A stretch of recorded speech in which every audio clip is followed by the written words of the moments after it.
The Canadian Rangers really were born of the emerging idea of a Cold War in 1946 and 1947, and the dilemma of how Canada was going to defend such a great big country with such a sparse northern population.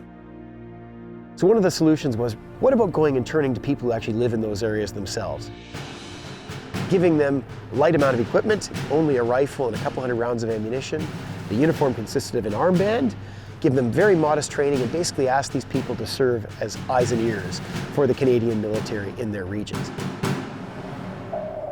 When they saw something strange, like a submarine, or when they saw strange vessels or strange aircraft, to go to whoever they could with a radio to be able to communicate back down south what they'd seen.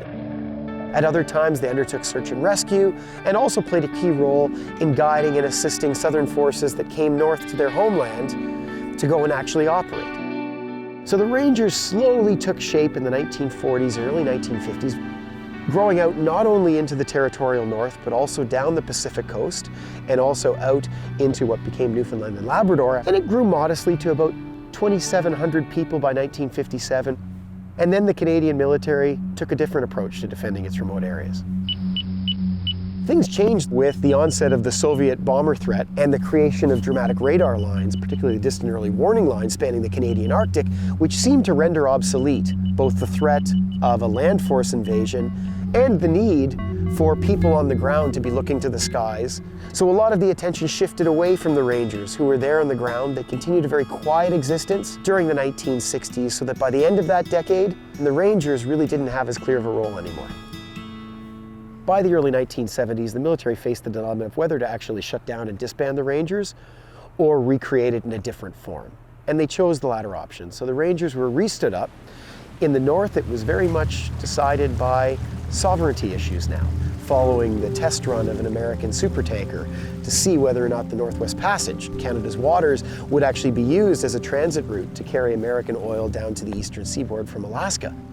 So there was one part of the Ranger organization focused on the territories.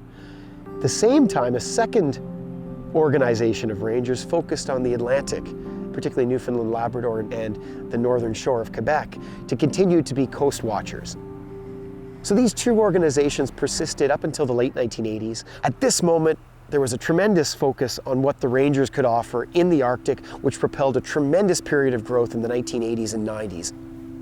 So that by 1998, when the Canadian Ranger Patrol Groups were stood up, representing 5 distinct regions of Canada, we truly once again had a coast-to-coast-to-coast organization.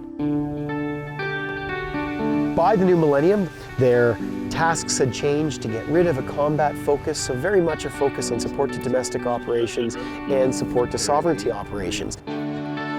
But at the same time, a continued presence at a local level, serving local needs, be it addressing avalanches or forest fires, humanitarian emergencies. So this wonderful balance has been maintained over time between national military interests, being able to support Southern troops that come into the regions, and at the same time being able to address local needs, a balance that I think has persisted very strongly over 70 years, and has now, I think, come to be very much respected and appreciated for what it offers. I often say to Rangers at the end of a training exercise or when I've interacted with them, that at the end, they genuinely make me prouder to be Canadian.